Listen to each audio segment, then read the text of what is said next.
haron nga mahibalo ka sa imuhang umalabot. Kung dili sa diha di nga magbasa ka sa libros pinadayag, you will know unsa ang hitabo sa malabot.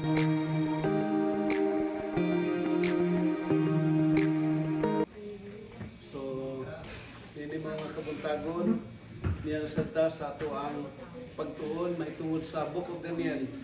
By the way, pugma pohon, i-advance niya niyo pagbasa ang Daniel chapter 5 because today we're going to study Daniel chapter 4. So, the title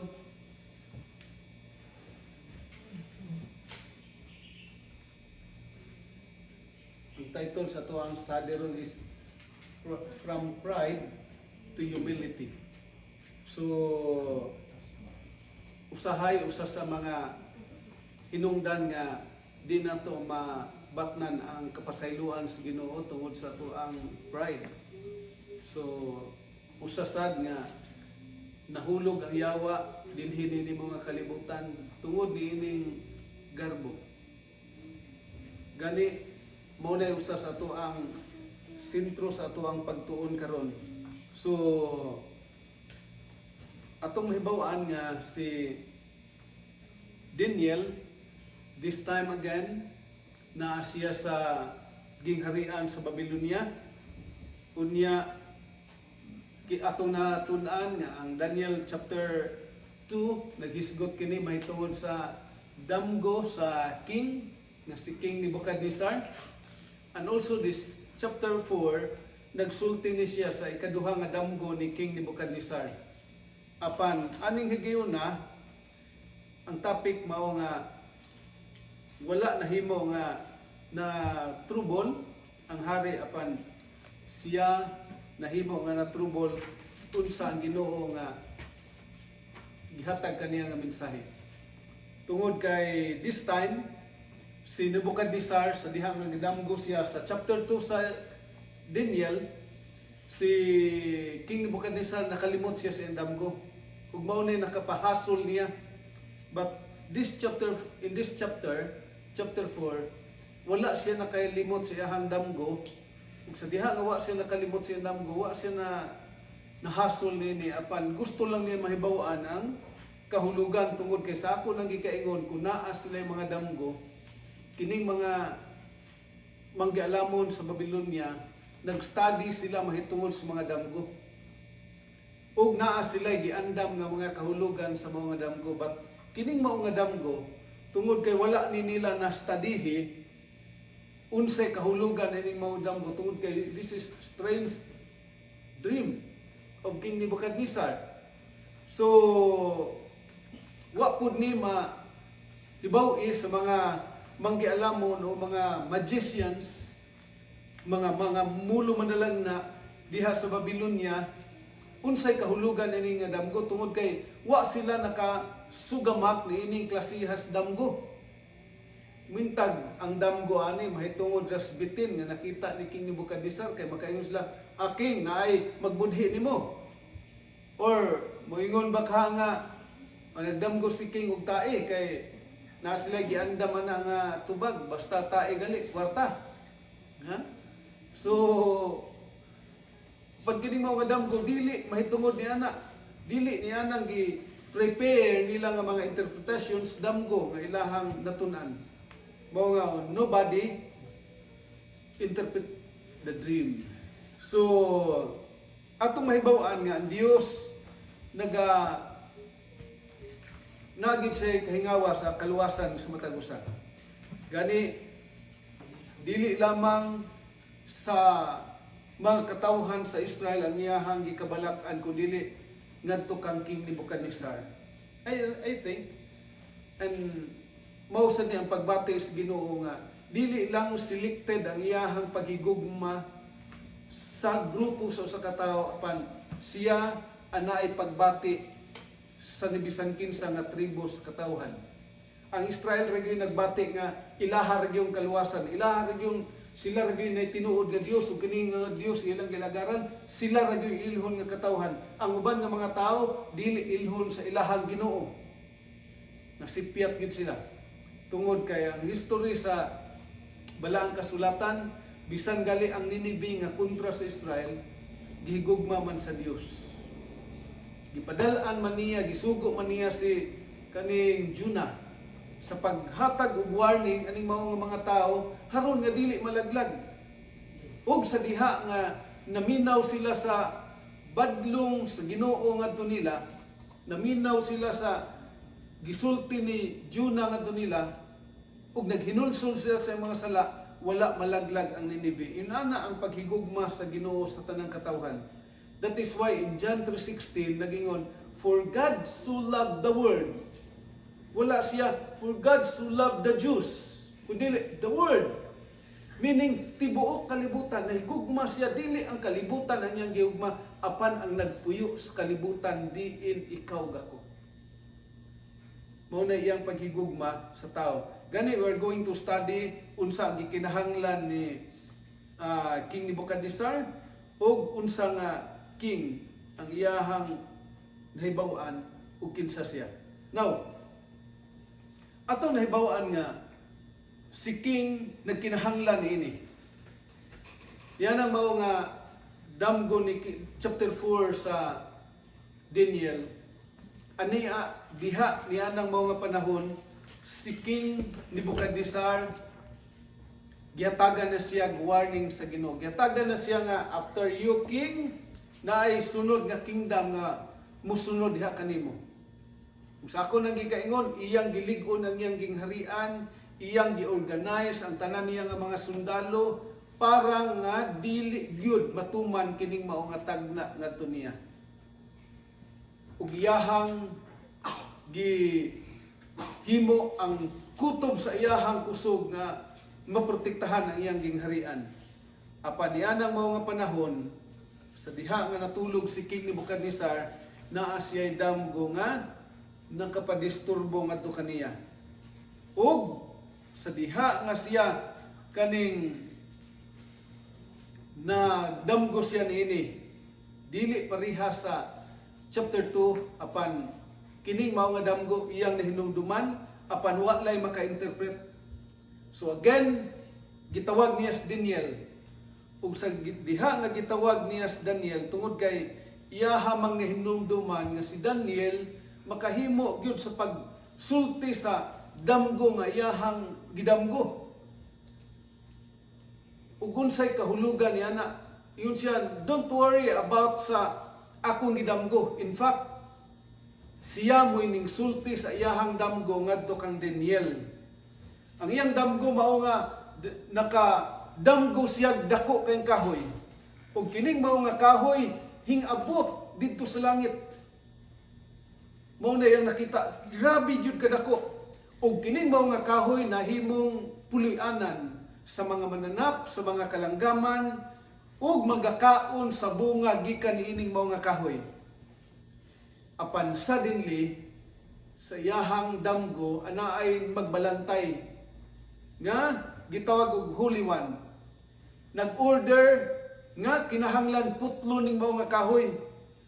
Ug sa diha nga putlo ning mao nga kahoy, binlan lamang ang kaning kuan ini ning punuan. Putlon pero naay nababilin pa nga pinutlan, di ba? Kakita mamog kahoy nga kuan, na man gyud mabilin, di man gyud kanang diha dapit sa iyahang gamot. Na man gyud mabilin. So gimando na sa nagputol nga kana lang ibilin. Unya butangi dayon ni gapusa, butangi dayon ni likusi dayon ni kaning ayon o bronze nga mao likos na ni hikot niya nini. Ug kini siya pagabiyaan sulod sa 7 ka tuig.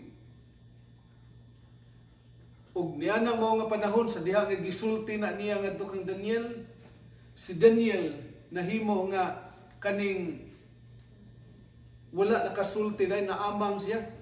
Tungod kay iyang nakita nga, uy, kuyaw ning damguha. Ug unya ingon dahil si King Nebuchadnezzar, Daniel, ay kabala ka Daniel, isulti lang ako ang damgo. Ayaw ka trouble, it's okay. Isulti lang ako ang kahulugan. ug si Daniel nagsugod sa pagsulti sa kahulugan niining mao nga damgo ni King Nebuchadnezzar. Ug nagingon siya, mahal nga hari, kanang mao nga kahoy mao na ikaw. Diin ang tanang katawhan nagahimo sa pagpasilong kanimo. Nagahimo sa pagkaon gikan kanimo. Tungod kay kining imong gingharian hilabihan gyud kadako. Apan ang Dios sa langit nga maoy hari sa tanang hari na siya'y gahom ug himaya. Apan ikaw, o hari, ang Dios gusto nga ipakanaog diha kanimo. Tungod kay ikaw hambugiro na kay mahal nga hari. Hambugiro naman kay si King Nebuchadnezzar god. Tungod sa imuhang mga kalampusan nga imuhang nahimo. Sa imong gihimo nga kaning gingharian humanagud niya ang kural nga tulo ka klase nga tulo ka bahin nga kural. Sa akong giingon nyo, una nga kural, pila gibagon na to? Pila gibagon sa una nga kural gikan sa gawas? 24 feet ang gibagon. Sunod 30 feet. Sunod 36 feet. Ang gilap gibagaon niining mao nga kural. Dayon naa dayon diha ang iyahang gingharian. Dili basta-basta gyud nga lumpagon ang iyang gingharian, pero tigyud kalig-on ang iyahang gingharian. Ug iyahan ang mahimo tungod kay daghan siya og mga tao nga iyang magamit alang sa pag-construct niini. Gani tungod niya nang mao nga kalampusan nga iyang nahimo, nakapahimo siya talagsaon kaayo nga mga kaning talan-awon, nindot kay ang iyang gingharian tungod kay naghimo pagali siya hanging garden. Nakadungog na mo aning hanging garden? Actually, dili na nimo makita kining hanging garden sa Babylon tungod kay ang Babylonia nalumpag man human sa pagkapildi nila unya gitagna ni nga dili na gyud pagatukuron pag-usab. Og wala na Babylonia nga inyong makita karon diha sa mapa. Pero ang mga archaeologists ilang nakaplagan nga ang Babylon desierto na karon. Naa na siya sa southern part of Iraq ang Babylon. So kini siya grabe kaligo ng iyang gingharian. Ug sa diha nga nakita niya nga gwapo kayo ang iyang gingharian, nahimo nga proud si King Nebuchadnezzar. Unsay mabasa din sa Daniel chapter 4 verse 30, unsay giingon sa hari? Ug ang hari misulti og mingon, dili ba kini mao ang dakong Babylonia nga akong gitukod aron mahimong puloy-anan nga harianon, pinaagi sa kusog sa akong gahom ug alang sa dungog sa akong pagkahalangdon? Grabe ang garbo ni King Nebuchadnezzar. Iyahang gituhuan nga siya ang naghimo nining tanan ug siya ang angay dayigo niya na tungod kay kung dili iyahang kusog, dili ni matukod ang Babylonia. Apan nakalimot siya sa chapter 2 sa Daniel, nagiingan siya Daniel nga King, God is in control biya. Unsa may na kuan nimo, pwede ka ilisan anytime dinhi. Basta mahimo kang garbuso sa imuhang pagkahari. Tungod kay ang Dios nagakontrolar ni ining tanan. Mao na nga bisan pagali sa to ang mga pangulo, mao na ang mga Seventh-day Adventist, dili gyud na mo march sa dias kadalanan, mo singgit nga, oy kanaog na presidente, kanaog na mayor, ngano wala man na. Tungod kay nagtuo ta nga ang Dios mao'y nagbutang nila ug ang Dios sad ang magpakanaog ngadto nila. Tungod kay ang Dios siya ang nagakontrol sa tanan. Ug nakalimot si King Nebuchadnezzar ni ana. Ug ang Dios concern ngadto sa iyahang garbo. Mga kaigsunan.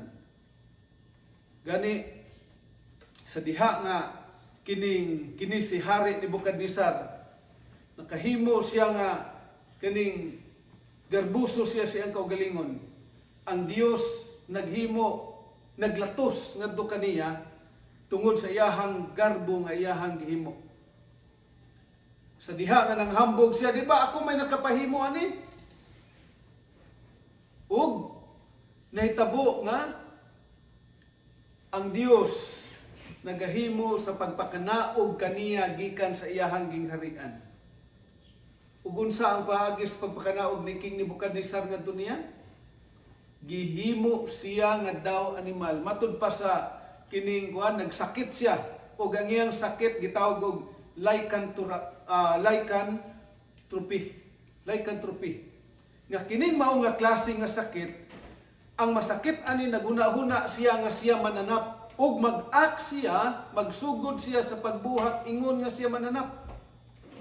Nahimo nga mananap si kaning King Nebuchadnezzar tungod kay sumala sa iyang damgo, katumbaw nga kahoy, nahimo nga naputol ug nahimo nga tuod na lang ang nabilin.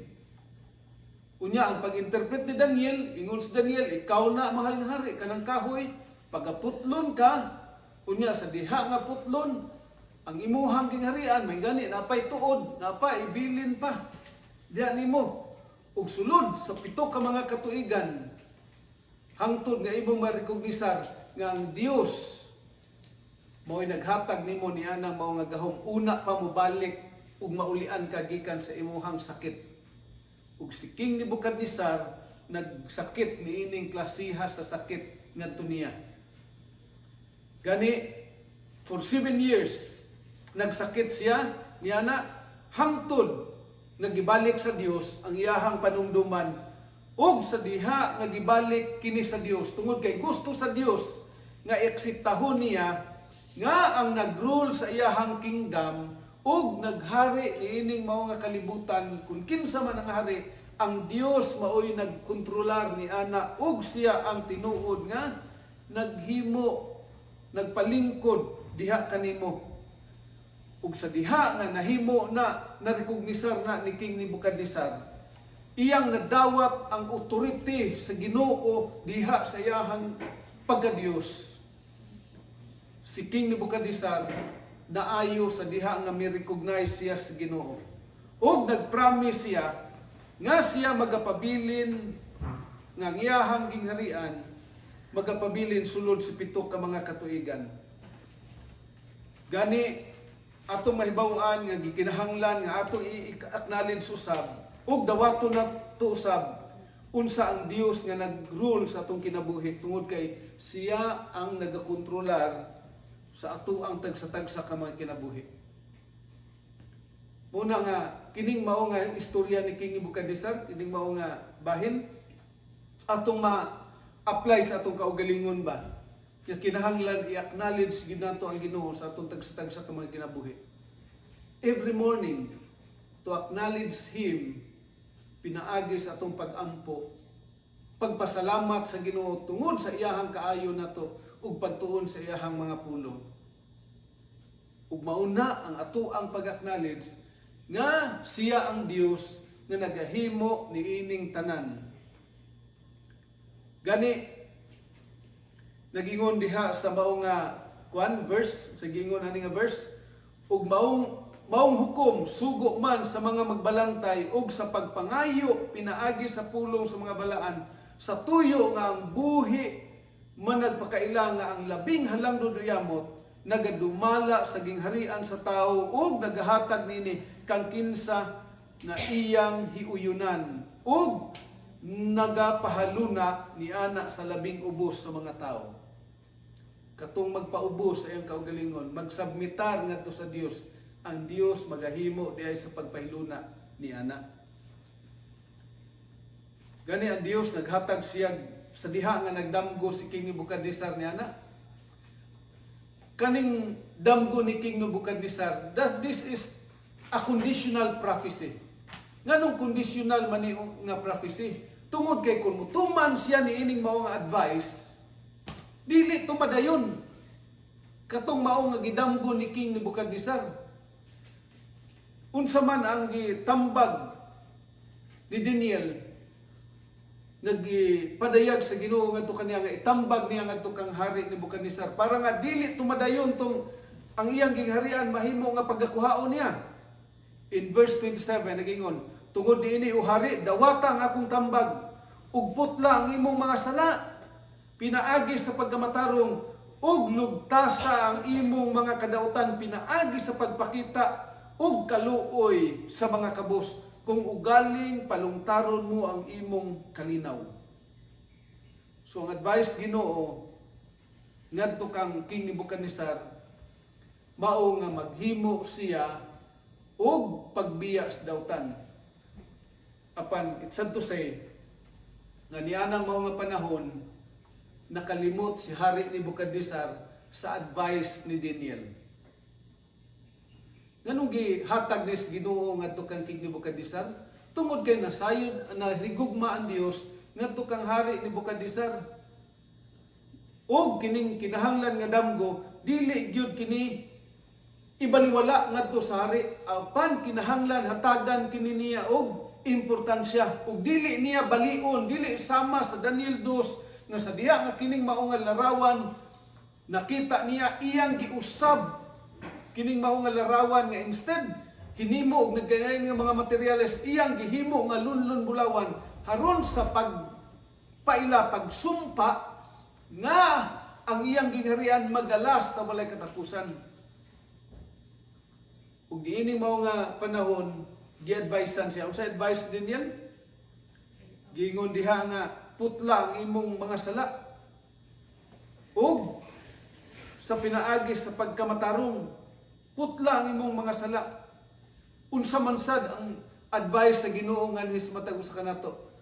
Ang Dios nagapakita na pud biya og sama niya na. Sa tuwang pagtuon din sa balang kasulatan, ang Dios nagsulti na siyang daan, di ba? Atong pagtuon nga kung kita magapadayon sa pagbuhat ug dautan, unsa itong dangatan? Kamatayon ngadto sa linaw nga kalayo. Maunay gihatag nga warning sa Dios gipakita nga hismatag usa kanato through sa atong study sa atong balang kasulatan. Nga kung magpadayon ta ngadtos kamatayon. Apan, kung atong putlo ng sala ug magkinabuhi nga matarong, unsa man, dili madayon ang kamatayon, mga kaigsunan. Kung dili ang maangkon ang kalinaw. Unsay ikaduha nga advice Daniel? Break off your iniquities. Ha? Lugtasa ang imong mga pagkadautan. Actually, kining iniquities sa English, pagkadautan ni siya, meaning nga nakahibalo ka nga kinidautan apan imo gyapong gihimo, that is iniquities. Kaning sin, nakasala ka, ni ana, nakasala, that is gitawag nagsin. Pero gang imong sala gani, bisag nakahibalo ka nga sala na, unya imong gibalik-balik, mahimo na siyang gitawag og iniquities. Pagkadautan na siya. Ingon siya nga, kuha ang imong pagkadautan, putlang imong pagkadautan, og unsay may himon, show mercy to the poor. Pagpakita og kaluoy ngadto sa mga kabos. Nganuman unsa man diay ang gihimo ni King Nebuchadnezzar, wala diay ni siya kaluoy sa mga kabos. Tungod sa iyahang pagka kaning manggod King Nebuchadnezzar, imong maklaro gyud siya nga kaning kulirik nga tao. Suning kulirik nga tao, di maminaw ba og kuan, iyahang unsa iyahang mahuna-unahan, mao gid na iyahang tumanon. Way makabali ana. Kung moingon siya nga patay na, patay na tanan. Tanawag utong sa Daniel 2. Yun siya, di gali mo kasulti sa kundamgo, patay mo. Di mo ka-interpret ana. Nga hapit pa disgrasya silang Daniel. Ingon ana ang kinaiya, grabe ka kaning kulirik ni si King Nebuchadnezzar. Unya halos niya dili papahulayon ang tao, way kaluoy. Tungod kay daghan siya project o gusto niya mahuman ang iyahang project within his term. Nya di ba lalim ng pagbuhat og koral? Hindi galing koral na ito nga pertid na nahalublak dan, butangan na lang simento, kapoy galing masa. How much mo gikan dinhi padong dadto? Butangan niya o pag simento kaniadto? unsa ilang ipagahi ana, butangan na nilang bato dayon naa sila'y sunugon pa nga part sa mga kaning yuta. Unya ilahan ng i-mix sa balas, una pa na mahimo nga simento nga gahion siya masagol sa balas.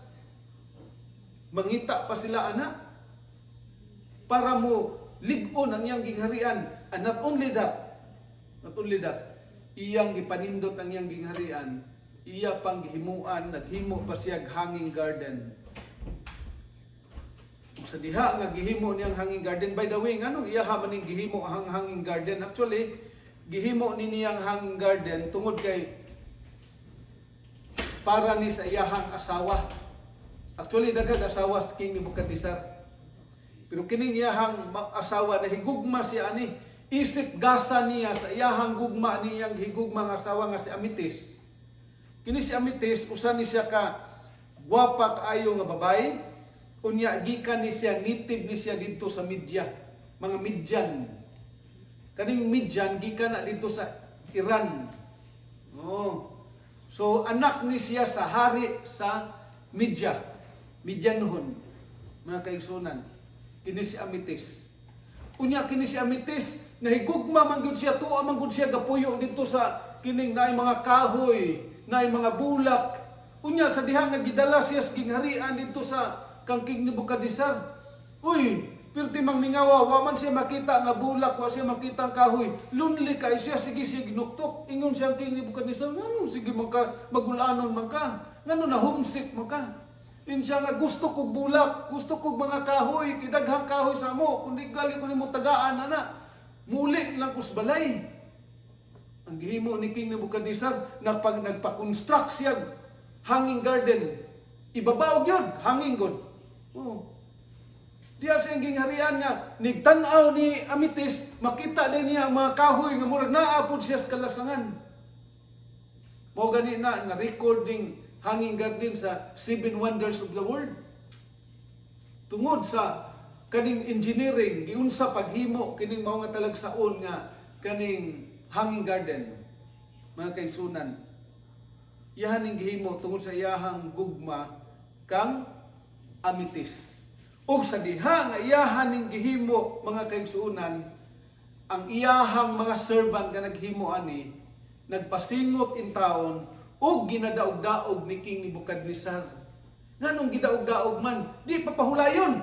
Sige, trabaho mo, trabaho. Unya sa diha nga iyahang patrabahoon, wa pag sweldo-sweldo. Kay lagi servant god. Way kaluoy, mao na ingon si Daniel, mahal ngari, grabe ka imong sala ba, nagsimba pa ka sa imuhang Dios gyapon, kay balo na biya ka nga naay Dios sa langit nga mo'y naghatag nimo aning mao nga gingharian, kabalo na biya gyud ka. Pero nagpadayon ka sa imuhang pagkadautan. Mao na akong tambag nimo aron dili ni maputol ang imong gingharian, kanang kahoy nga imong gidamgo, dili na putlon. Hunong sa pagpakasala. Ug ayaw na pagbuhat og pagkadautan. Og higugmaa pagpakita og kaluoy ngadto sa mga kabus. Sa ingon ni ana, ikaw o dili madayon ang imuhang pagkalaot sa imuhang gingharian. Mao ni ang advice ni Daniel ngadto kaniya. Ug sa diha nga gihimo ni, wala ni gihimo after aning mga damgo, 12 months pa ang nilabay. Ug human sa 12 ka mga bulan, mga kaigsunan, sa diha nga gilakaw-lakaw si King Nebuchadnezzar, tan-aw siya nindot kaayo niya nga gingharian, gasidlak-sidlak kay made of gold good ang iyang gingharian, kay abunda kaayo ang bulawan sa iyahang panahon. Sa diha nga naglantaw siya dito siyang palasyo, mao dito kong ibasa sa verse 30. Nga kinsabay makahimo, di ba mahimo ni pinaagi sa akong kusog tungod sa ako ang pagkamayo. Nagingon nga sa diha nga naa pa na sa iyahang bakba, nagtingog nga iyang nadungog.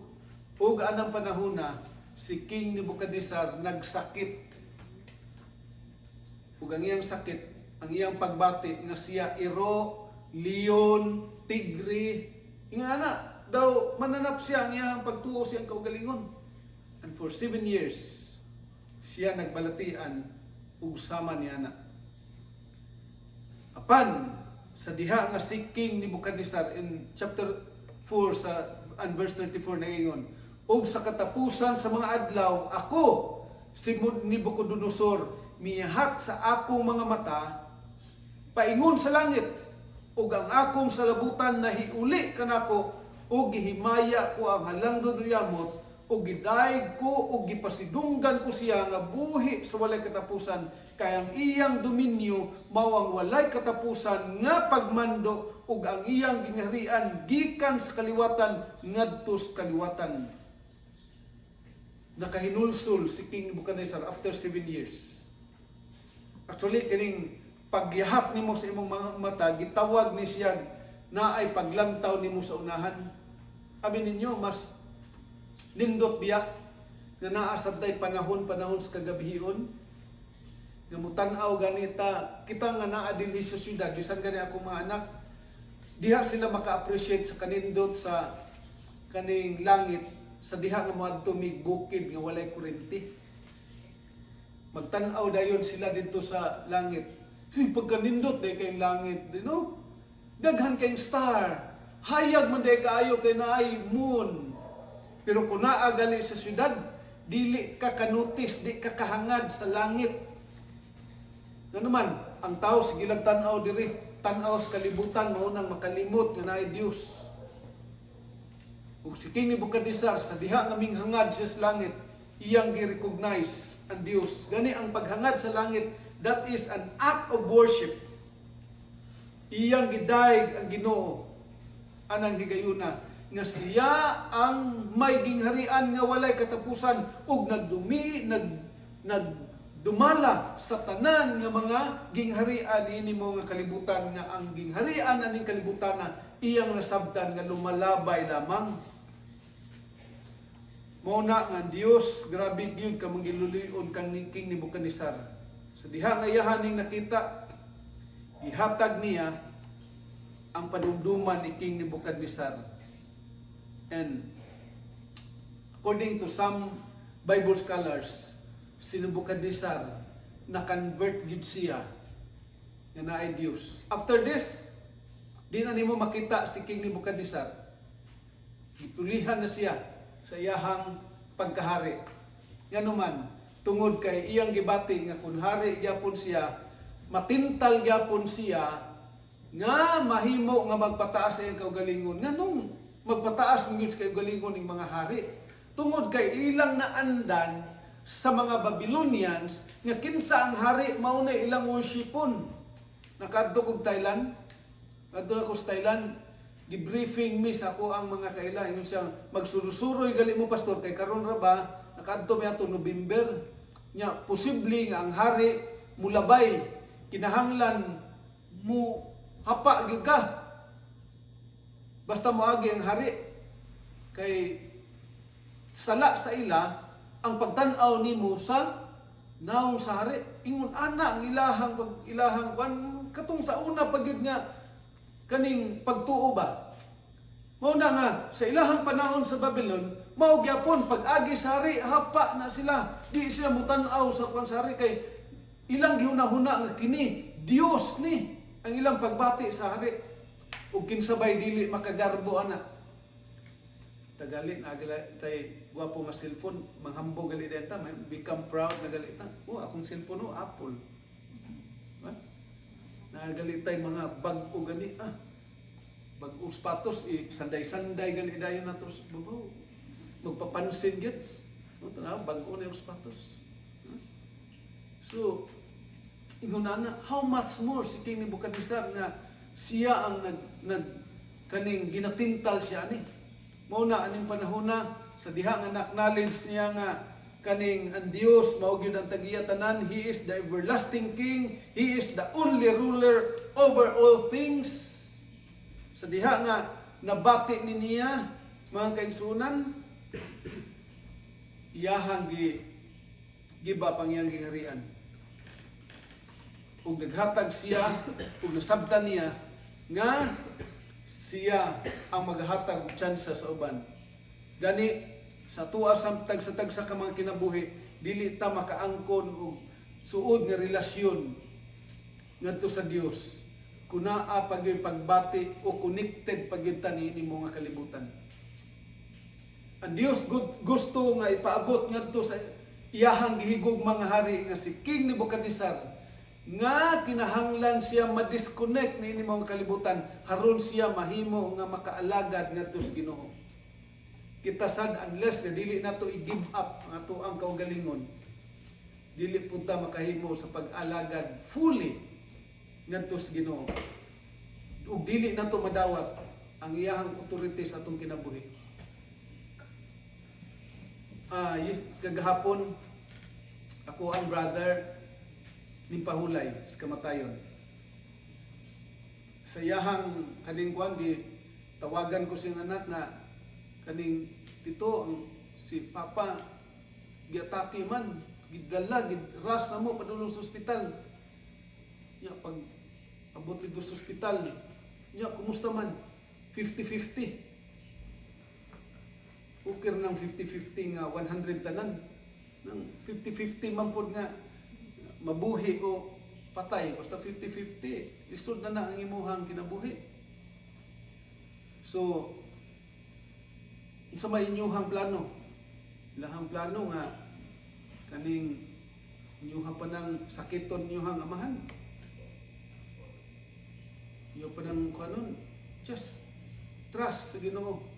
Submit ngadto sa Ginoo. Anyway, ang ato ang life ani kuan ra man gyud. Kay kung mabuhi po na siya, tinuod. Lisod naman gyud po ug mabuhi gyud po siya. Kay either naay nga damage nga part sa lawas, either kaning maghigda ni gito siya forever sa iyahang iyahang bed. Nakainumdum ko sa kaning usa ka kwartahan man gud sila tuwa sa Amerika ang iyang anak.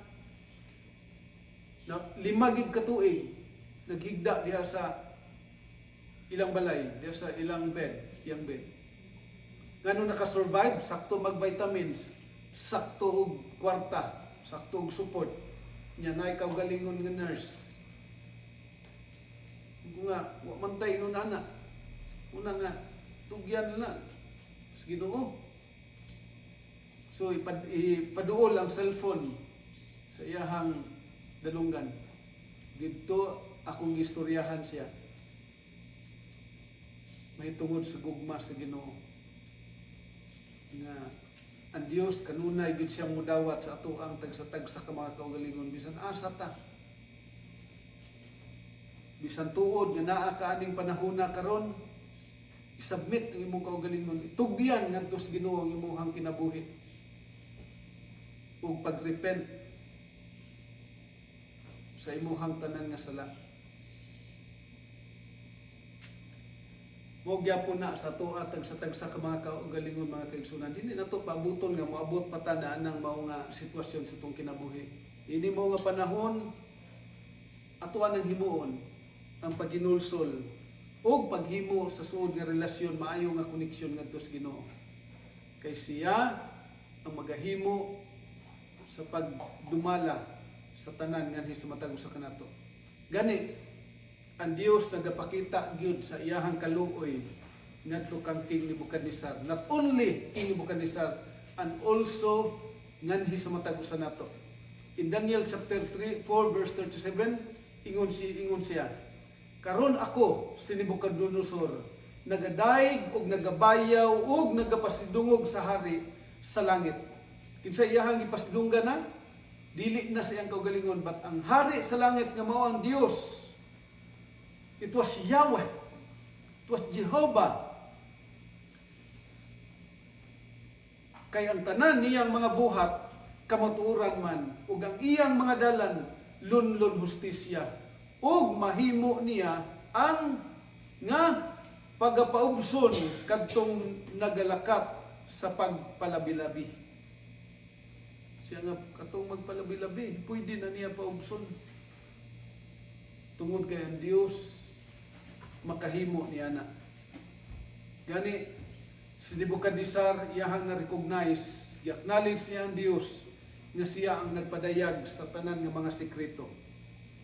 Ug usab, maga-deliver magaluwas ngadto sa iyahang mga katawhan. Iya nang nasabdan ug siya naga-acknowledge nga ang Dios mo'y nagbutang ug naghimo sa pagpakaulaw ngadto sa mga mapisagarbuhon. Ug siya magahimo sa naghatag usab og kaluoy niadtong mga tawo nga mobalik ngadto kaniya. Unsa man ang atuang tagsa-tagsa ka mga kinabuhi, unsa man ang atuang mga burden, ato lang itugyan ngadto sa Ginoo, andam gyud siya nga modawat ana. Gani ang iyahang conversion sincero kayo. Ug naay pagkausab sa iyang kinabuhi. Ang iyang kasing-kasing dili na mapasigarbuhon ug kini nahimo nga ang katapusan sa iyang kinabuhi dihas balang kasulatan mao ang pagdaig ngadto sa Dios. Pagkanindot sa kinabuhi ni King Nebuchadnezzar, no? Siya usa ka tawo nga walay Dios. Ang iyang Dios mao si Marduk. Usa ka hari nga makasasala. Usa ka hari nga dautan. Apan ang Dios nagahimo sa paghatag pagbukod ngadto kaniya tungod kay ang Dios may lulan ngadto kaniya. Ug si King Nebuchadnezzar nahimo nga na-acknowledge niya ang Dios nga nagahimo sa pagbukod ngadto kaniya. Ug iyang gidawat kining mao nga kaluwasan diha sa iyang kinabuhi. Sa ato sa tagsa-tagsa ka mga kinabuhi, unsa man ta sa unsa may background nato sa ato ang kinabuhi kaniadto. Remember nga ang Dios kanunay gyud nga magadawat ngan sa matag usa kanato. All we have to do is to submit to Him. Submitar lang gyud nato atong kinabuhi diha niya. Gani ang eksperyensya o leksyon nga unsa ka dili maayo gid ning garbo. Nga kung kining mao nga garbo muhimo gid ni sa pag ngadto sa atoang pagkalaglag. Kining usab bitaw sa mga hinungdan nga kaning asawag bana magkabulagay usana kana gyud pagka dili magpahinubsanon. Usasad nga hinungdan nga ana ay mga misunderstanding tungod gyud kay dili gyud mahimo o muhimo sa pagpaubos ang usag-usa. Kay kun unta ang tawo muhimo sa pagpaubos, wala gyud untay kagubot, na gyud untay kalinaw. Kay ang pride mga kaigsunan mauni ang kuyaw kaayo nga pagbati sa atong tagsa-tagsa ka mga kinabuhi. And that is the reason nga si Satan, si Lucifer, beautiful angel dito sa langit, because of this pride, nahimo siyang Satanas ug nahimo siyang nahulog diin mo nga kalibutan. Unta ato ang imitate si Christ nga magkinabuhi ta diha sa pagkamapainuobsanon. Si Christ usa ka Dios diya. Unsang iyang pagpaubos, mianhi siya niini mo nga kalibutan, nagpakatao siya. Didto siya sa pinakaubos, hutong sa kinabuhi sa tao, pundok sa tao. Ingunan na ang iyang pagpaubos.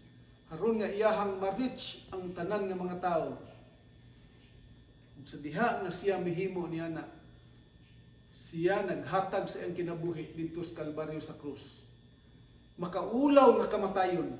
Kay kung tanaw nato ang kamatayon sa paglansang sa krus, mauni ang kamatayon diin iya lamang ngadto sa mga notorious kriminal, mga rapist, mga drug addict. Sa ato pa na karon kanang silya elektrika, lethal injection, mao na ang mga klase nga kamatayon ang cross, mga kaigsunan. Ug mauna ang kamatayon ni Jesus Christ. Makaulaw nga kamatayon tungod kay siya namatay ingon ana nga klase nga kamatayon. Apan iya ning gihimo mga kaigsunan tungod sa iyahang gugma kanimo kanako. Gani gikinahanglan sa Ginoo nga mo desisyon gyud ta sa matag usa nato nga mag-usab. Murang ng panahon diin nga magpapinubsanon ta. Ug matong kasing-kasing atong ihatag ngadto sa Ginoo ug pangitaon nato siya samtang ato pang makaplagan. Gani nagatawag siya nganhi sa matag usa nato. Kung nagtawag siya panahon ni King Nebuchadnezzar, gitawag niya si King Nebuchadnezzar, sama usab na ang iyang pagtawag nato. Ang ato lang sa pagtubag lang gyud niya. Kasagaran karon bitaw sa mga batanon, kung tawgon nimo ang mga bata ron, di nagapanubag. Di pareha sa amo ang dili man ingon nga tigulang na kuha kay puti na akong buhok.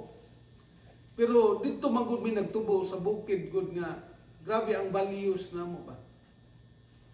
Nga kung tawagon mi sa among papa, tubag dayon ka, di gali ka mo tubag, bantay lang yun ka, dila ra gyud walabod nimo.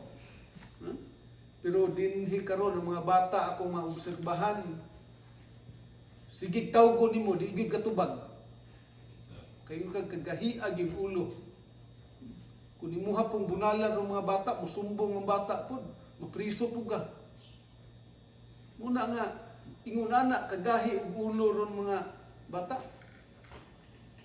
Unta mga kaigsunan, atong i-change ang ato ang tagsa-tagsa kamay kinabuhi. Atong tubagon ang Dios sa iyang pagtawag nato. Ug sa diha nga ato ang tubagon siya. Kita sama kang King Nebuchadnezzar, atong dayigon ang Dios, atong pasalamatan ang Dios nga siya ang Dios nga nagahimo ni tanan ug siya lamang ang angay nako daigon ug simbahon. Tungod kay siya ang Dios nako nga naghatag niini mao nga kinabuhi ug siya usab ang mohimo sa pagkuha niini. Ug samtang buhi pa ko, sama kang Apostol Paul na iyahang statement, for to me to live is Christ and to die is gain. Kaya alang niya, kung mabuhi siya, alang man kang Kristo. Ug ang kamatayon, mao'y kadaugan. I hope and pray, mga kaigsunan, nga kita, the more pa nga makaila sa Dios sa ito ang study in the book of Daniel. God bless and more power. Haron nga mahibalo ka sa imuhang umalabot. Kung dili, sa diha nga magbasa ka sa libros pinadayag, you will know unsa ang mitabo sa malabot.